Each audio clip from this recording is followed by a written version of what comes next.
2023 was quite the year for anime, with the existence of Frieren and Vinland Saga Season 2. Those two animes were definitely the peak of 2023. But we're done with that, because folks, 2024 is about to end in a couple of weeks, so I think it's time to finally say the top 10 anime of the year. So yo, it's Yuji. Welcome back to Closet Talk. 2024 has been quite the year, folks. My God, we have had peak, we have had immense action, animation going buck wild, we have had tears, we have had laughs, we have had scenes where I questioned my sexuality, and scenes that reminded me that I love boobs. But we're not here for that. We are not here for that. We are here, or more like you are here, to hear my takes on the top 10 anime of 2024. So, fucking, my God, where do I begin? This year has definitely been quite the year, but we're just gonna jump right into it because I know this video is gonna be pretty long, but I just have some honorable mentions I want to mention. But yeah, these animes have been an anime that I think left an impression on me, not because it was good or great or like terrible, or it was just like, it was such a unique show that I was like, fuck, like definitely will remember this for the rest of my life. But I thought it didn't reach the level of my personal top 10. First off, fucking Mahou Shoujo Akogareru. Do not watch this. Don't watch this. I watched all of it. I am scarred for life. Like, genuinely, like, what the fuck? Shikanoko noko no kokoshitan tan. Peak cinema. That was absolute cinema. Comedy was out there, and absolute Japanese propaganda to have everyone go to Nara to just see deers. Like, 100%. 100%. Cafe Terrace, Season 2. Peak as well. I was reminded that I love my legal baddies, bro. I am sick and tired. I'm a grown man now. I can't be fucking around with the high schoolers no more. I'm all about the college girls. So I love that anime. I was so happy got a season 2. Solo Leveling, I personally don't think is the top 10. Fucking sue me. I don't care. But it's definitely a massive impression because, for fuck's sake, Solo Leveling was the gateway to like half the manhwa that exists in this goddamn world, because everything's now a fucking video game thanks to Solo Leveling. So yeah, but besides that, it's an anime, that's for sure. Beastar's final season that came out recently this month was fucking great. Like, oh my god. But it's definitely just build up, you know, because second core that's gonna come out soon, hopefully, is unless Netflix fucks up again, classic Netflix. But Beastar's final season is good, but it was definitely setting up for what's to come. I mean, I read the manga, and honestly, of course, the manga is fucking peak, so, but I have my issues with it. But that's another story. And last but not least, Hime-sama Gomo Jikan. This one's just funny as fuck. Like, honest to God, this was just a fun show to watch. But that's kind of all it was. It was kind of just a fun show. But without further ado, man, I'm getting heated. That is the honorable mentions. Now let's get started with number 10.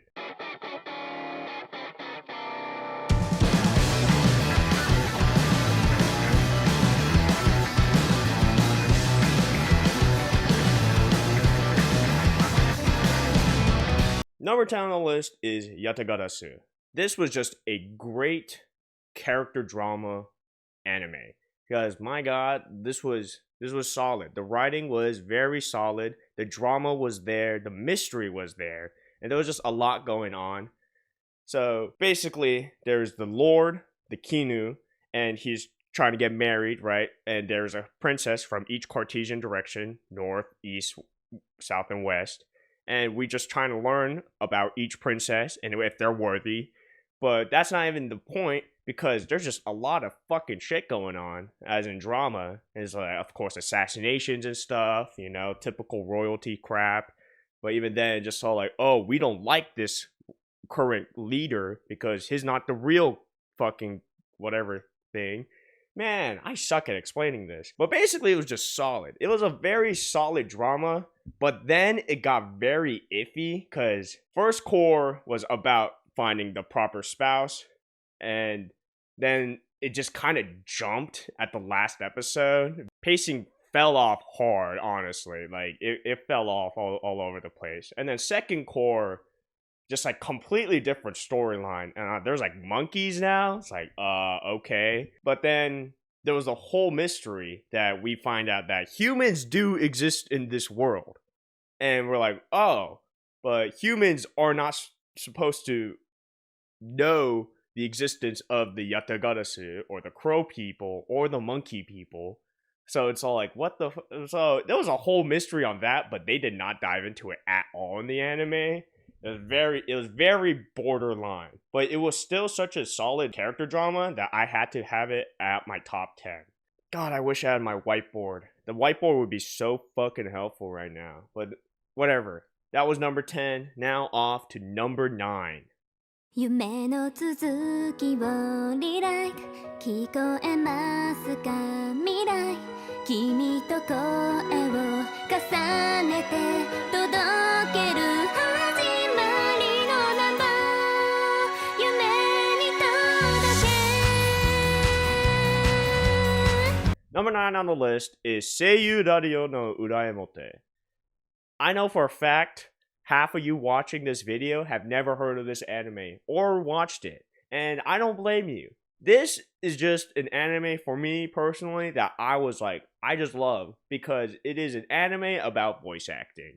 And keep in mind, folks, voice acting is a job, alright? You need to respect these motherfuckers because voice acting carries so much when it comes to anime. We see these people dive into the character they're playing as, they're voicing, and just seeing it in a perspective of a story about two high school girls trying to be their hidden voice actress, you know, that's very common in Japan, playing as a different person, you know, so they're a voice acting idol, but there's a whole drama between them because they're competing each other, but they're just trying to fucking do the thing they love, you know, which is voice acting. So that was super empowering, and I love those shit. And plus, it's just flexing, like, because the voice actresses are like the top G's in the fucking industry. I forgot her name, but this voice actress, who is most famous for being Miku from Gotobu no Hanayome, or Quintessential Quintuplets, she was one of the main characters, and she had her big moment on like the last episode, and I just really want to play that clip for you guys. ここにいる全員に見せつけてやるんだ私の演技を会いに来たわ桜庭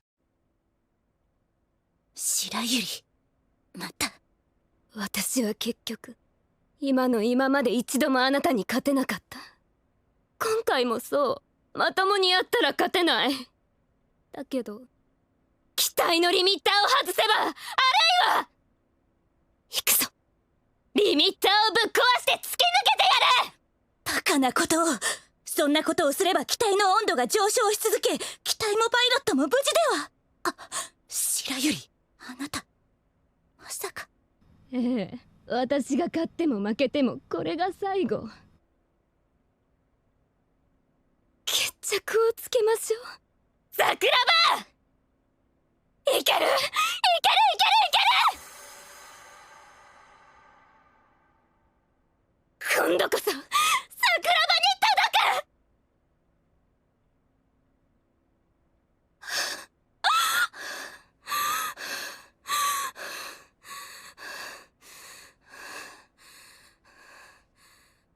く本当にあなたはどうしようもない人です Absolute cinema. Like, oh my god, that was such good voice acting. And it's just like, oh my god, like, dude, just the skills, man. And like the shivers it sent me. And I once again have massive respect for voice actors. That's why I just want to give this one the 9th place. Because I thought it was a banger. あまたの感情犠牲にして今に至ったあなたに触れた指先も失っちゃいけない世界はここだっただから僕は行くのだろうその先へ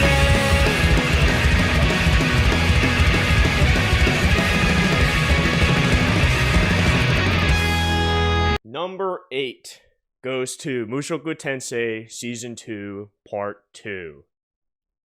Oh, where do I fucking begin with this one? First off, massive controversies revolving around it because the existence of Roxy. But you know what I said to that?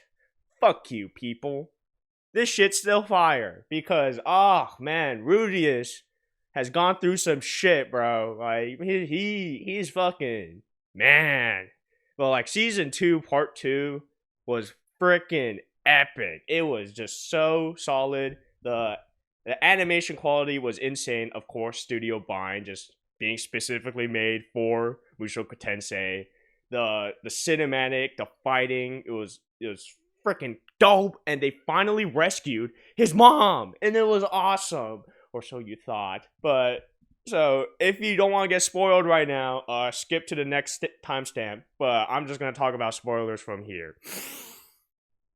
Damn, fuck, oh my god, I fucking called it, man. I called it that his dad was gonna die, and it was like, the red flag was there, but then they kind of was all like, they jokingly was like, that's a red flag statement, don't say that. And he's like, oh, you're right. But then he actually fucking died, and I was like, oh, that shit hurt. And then they save his mom, but it doesn't matter because she's a fucking vegetable. So it's like, what? So basically, everything sucks. And fucking now, but like Roxy decided to just be like, hey, I'm gonna fuck this guy because I love him, you know, and he saved my life. And it's like, but fucking Sylphie's there, bro, and Sylphie's pregnant, you jackass, you know, and everyone's mad at Rudius and all that shit.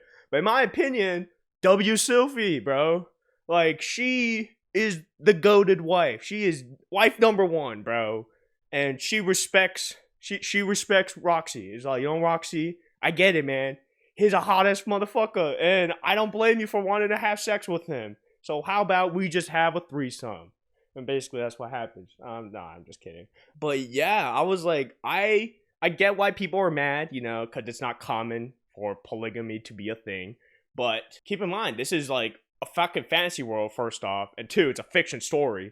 And 3, like, polygamy exists in this world, folks. Like, that is a thing. Like, so fucking deal with it, you know. And like, I'm just excited to see where this story goes on, because now, like, I have a strong feeling. I haven't read the manga or the light novel, but I have a very strong feeling that where it's gonna go is gonna get super lore heavy now that fucking Rudius' dad is dead. And Rudius' dad was obviously a very important individual. So we'll see what happens. But yeah, that is number 8. 修行のベルで僕は舞台に立たされ変わり映えのしない決まった時間場所で Number 7 on the list is Sentai Daishikaku, or Go Go Loser Ranger. God damn it, I love it when the Power Rangers are fucking evil. Those are my favorite plot lines, and they're just fun. They're just a fun story because we get to see how society works like that, you know? So I've talked about this before in one of my closet talks, but quick little reminder, there's a story about how we're following a simple goon of the Monster Association, you know, who came to invade Earth, but then the Power Rangers beat all the commanders and all the captains, and now all the goons are just left. But basically, he's just all like, man, fuck this system. I'm tired of being a puppet for a theatrical performance that the Power Rangers just show up and beat our ass for every Sunday. Like, I'm sick of it. So he goes against the system, and ooh, it's just a solid story. I fucks with it heavy, but it doesn't stop there because our main character learns how the human society works and that there's like a whole freaking system to become a Power Ranger. And he's like, oh, okay, so I'm gonna infiltrate the school, climb up the ranks, and kill them all. I was like, oh, hell yeah, let's do it. Oh my god, how the season ended was so solid. Freaking Blue Ranger, damn dude, damn. But but that happened. But just like epic fights too. And it's just so interesting seeing how the humans are all just fucking jackasses. It's kind of crazy. So yeah, I don't know why everyone's a fucking jackass, but they are. But this one was definitely a solid story and a solid watch. Definitely might plan to read the manga once 2025 rolls around, but we'll see, because I think there is talk of season 2 coming in production, but we don't know. I don't know, at least. So maybe or not.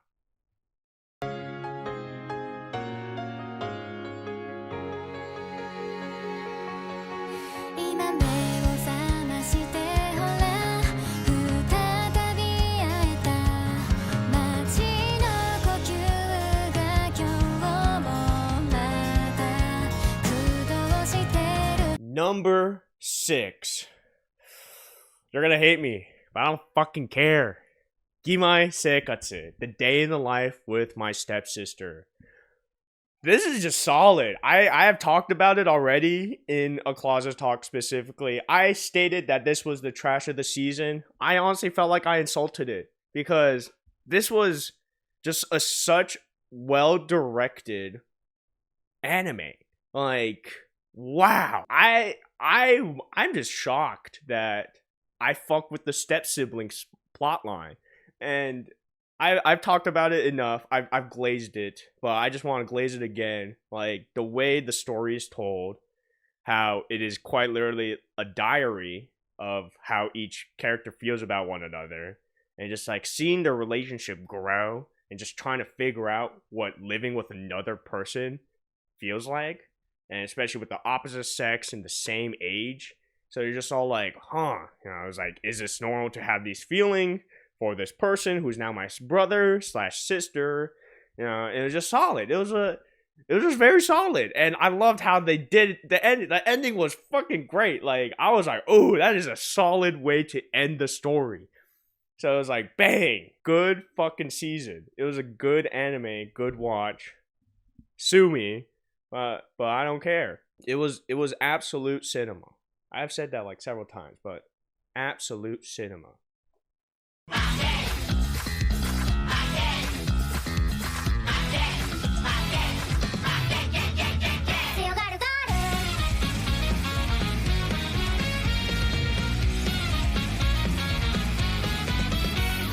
Number 5 on the list. Heroine is the best romance anime that came out this year by far. Like, just a solid watch. And okay, A1's back, motherfuckers, and I was so happy about that. Like, A1 was an absolute shit company when it came to treating their animators, and they have been super consistent when it came to romance. They have made banger after banger. So when I saw that they came out with another romance manga, I was like, ooh, this will be definitely good. And it was. It is a genius fucking manga. It was such a solid anime too. Like, animation, first off, crazy. Freaking every episode was so well directed, and like the colors were beautiful, man. And the plot of the anime was just so genius, because it was every trope you could possibly think of in all romance mangas, and like quite literally they were the ones that lost. And so we literally had Nikumizu, the GOAT, the absolute GOAT. Like, my god, this man is the top G when it comes to background characters. Like, he just witnesses every girl to get rejected, stereotypical girl, and just all like, oh, now they're my friends, right? And the character drama, character relationship, so well written and solid. And each girl, fucking goated. But Komade's the best. Komade's the best, man. Like, my internal animal right there. God, love the noises, dude. But Heroine definitely has a rightful spot in number 5 in being the best romance anime that came out this year.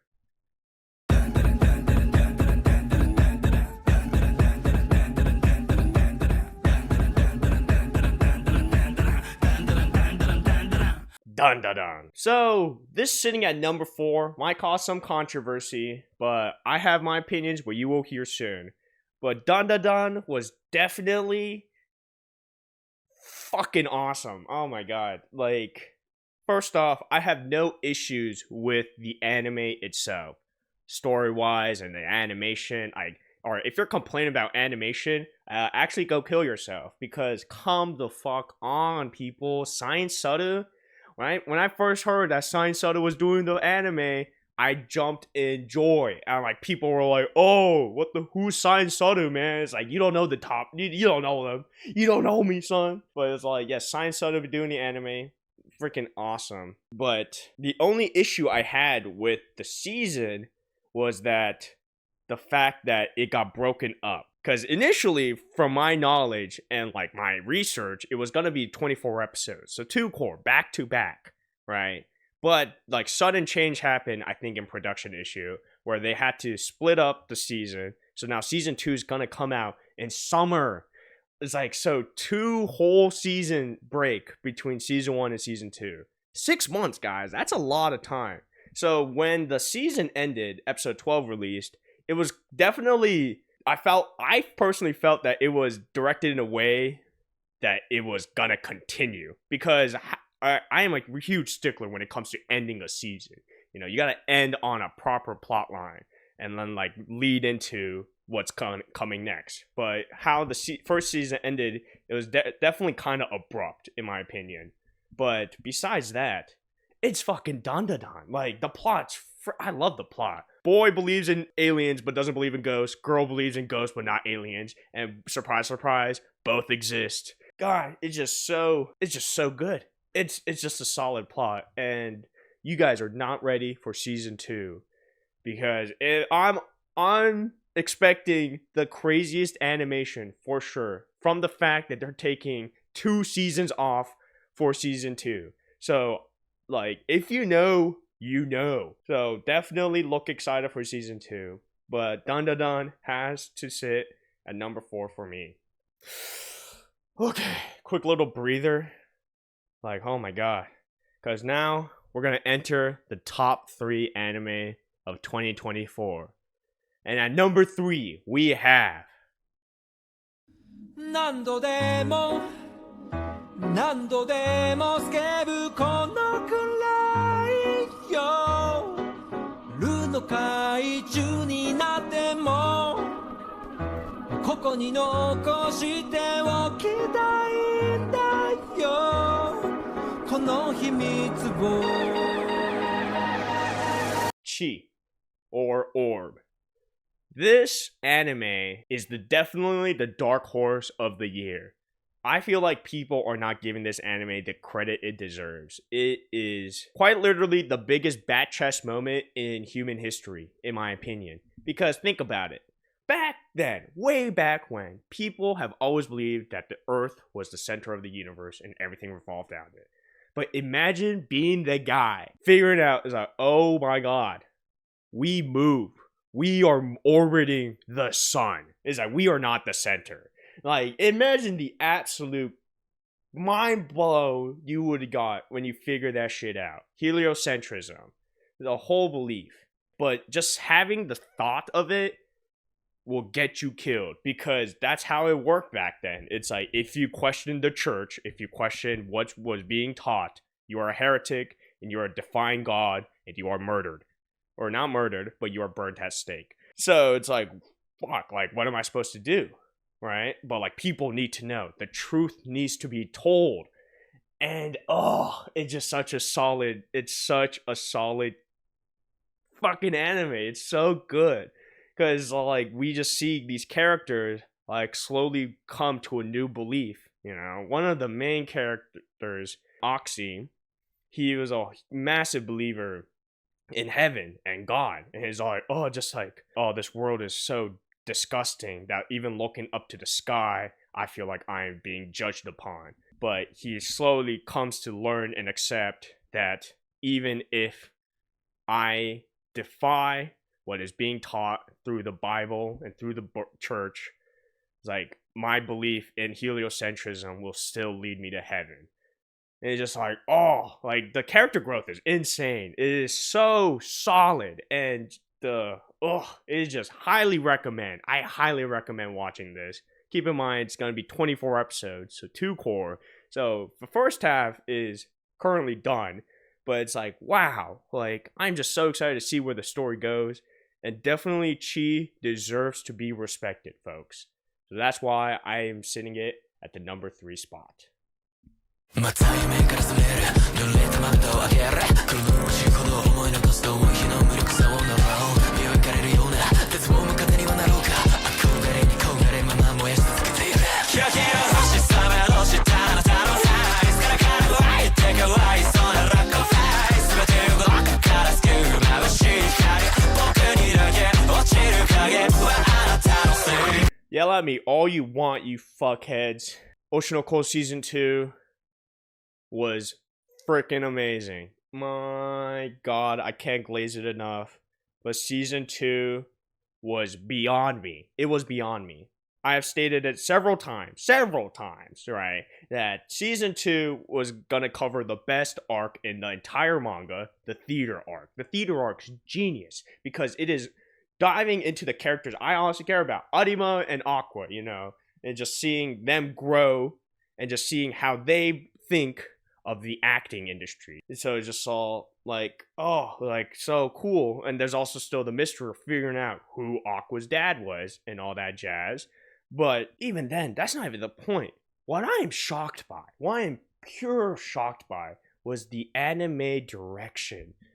Like, they cooked. The way they directed the theater arc was beyond me. Like, they made it look like you are a spectator of the show. And I'm like, genius. That was genius. Like, oh my god. Like, insane. Insane. Manga sucks, dude. Shut up.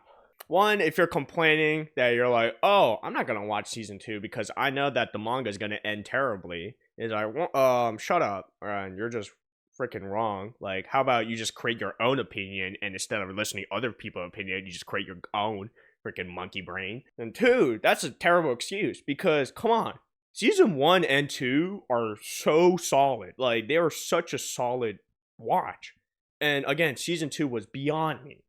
Like, and plus animation, just beautiful colors flying everywhere, and I was just like quite literally nutting my pants. And it's just so goddamn good. And that's why it deserves to be the second best anime that came out in 2024. But without further ado, little drum roll, folks, for number 1 spot.